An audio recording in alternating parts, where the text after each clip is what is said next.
Hello everyone, Prosperity here. With Legion just a few short weeks away, I thought it would be a good idea to make a few guides over the changes coming to the classes.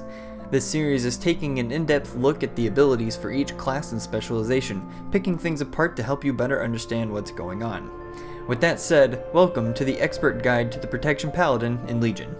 This is the third guide for the Prot Pally in this series. If you haven't watched the first two, take a moment to pause this video and watch through those, as they contain the groundwork for this guide. I'll put a link to the videos on screen and in the description below. Now that everyone's caught up, let's get into what this guide is all about. Talents. There are 21 to get through, so we're going to start at the top and work our way down from there, going tier by tier. Once we've gone over all of the talent choices, I'll give my general thoughts on them. Let's begin. Starting off with the first tier at level 15 from left to right, we have Holy Shield, which causes your block chance to increase by 10% and lets you block spells with your standard block. Successfully blocking anything will now also cause holy damage to the attacker. Taking the Blessed Hammer talent will give you a new spell that has 3 charges on a 4.5 second recharge, which throws a hammer, spiraling outward and dealing holy damage to any enemy that it hits, also causing them to deal 15% less damage to you with their next auto attack. Taking Consecrated Hammer will take the charges away from your Hammer of the Righteous, but give it no cooldown, meaning that you can use this ability as much as you want. Consecrated Hammer will also cause all abilities affected by your consecration to gain the added effect even if you're not standing in it. As for the second tier at level 30, taking First Avenger will reduce the amount of enemies hit by Avenger Shield to 1, but increase its damage by 50%. It also increases the chance that Avenger Shield will be reset by abilities and talents by 50%, which is good for single target or interrupt intensive fights. Bastion of Light is an instant ability on a 3-minute cooldown that replaces your Hammer of the Righteous. When used, it grants you 3 charges of Shield of the Righteous. Be advised, do not take this unless you took Blessed Hammer in Tier 1. Taking Crusader's Judgment will cause your judgment to also trigger Grand Crusader. The chance of it proccing another Avenger's Shield is 15%, moving your judgment a little higher up on your priority list. Moving on to the third tier at level 45, taking Fist of Justice causes your judgment to reduce the remaining cooldown of Hammer of Justice by 10 seconds.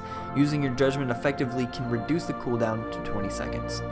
Repentance gives you the ability to force a demon, dragonkin, giant, humanoid, or undead creature to meditate, incapacitating it and dealing 25% of the target's maximum health and damage to them over 1 minute on a 15-second cooldown.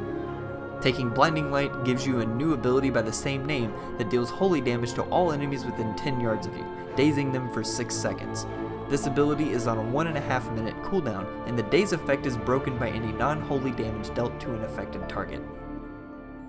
For the fourth tier at level 60, taking Blessing of Spell Warding will replace your Blessing of Protection, blocking all magical damage instead of physical for 10 seconds, also reducing the cooldown to 3 minutes from 5.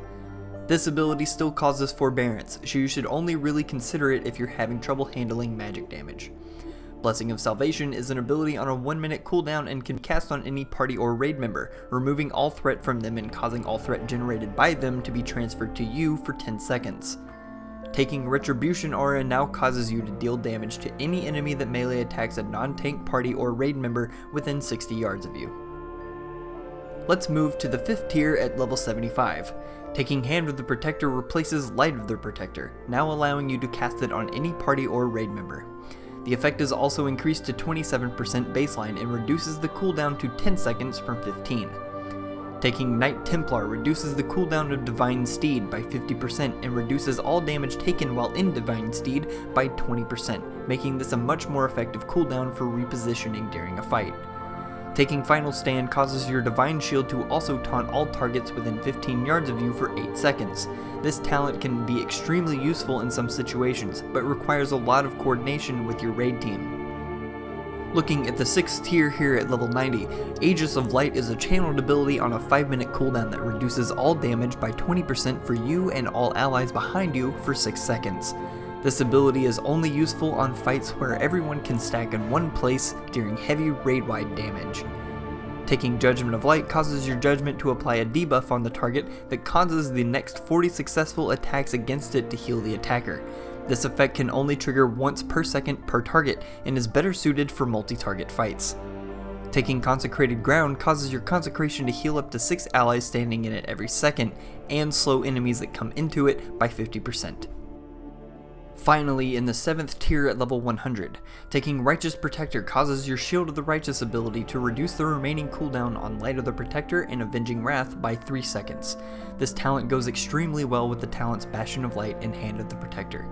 Seraphim is an ability on a 30-second cooldown that consumes up to 2 charges of Shield of the Righteous to increase your haste, crit, mastery, and versatility by 750 for the duration. When activated, the buff will last for 8 seconds per charge of Shield of the Righteous consumed, giving you a maximum 16 seconds of uptime.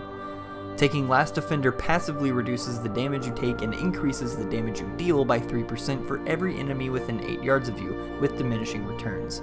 What this means is that the first enemy around you will give the 3% effect, but all after that will be slightly less. This talent will probably be most effective with around 6 to 12 enemies near you at any given time. Now that we've gone through all the talents, it's time for my thoughts on the tree as a whole.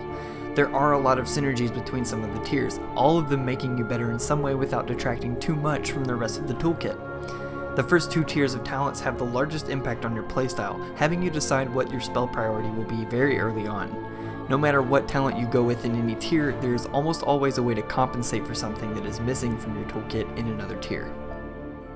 That's gonna be it for this expert guide to the Protection Paladin in Legion, but not the end of the series.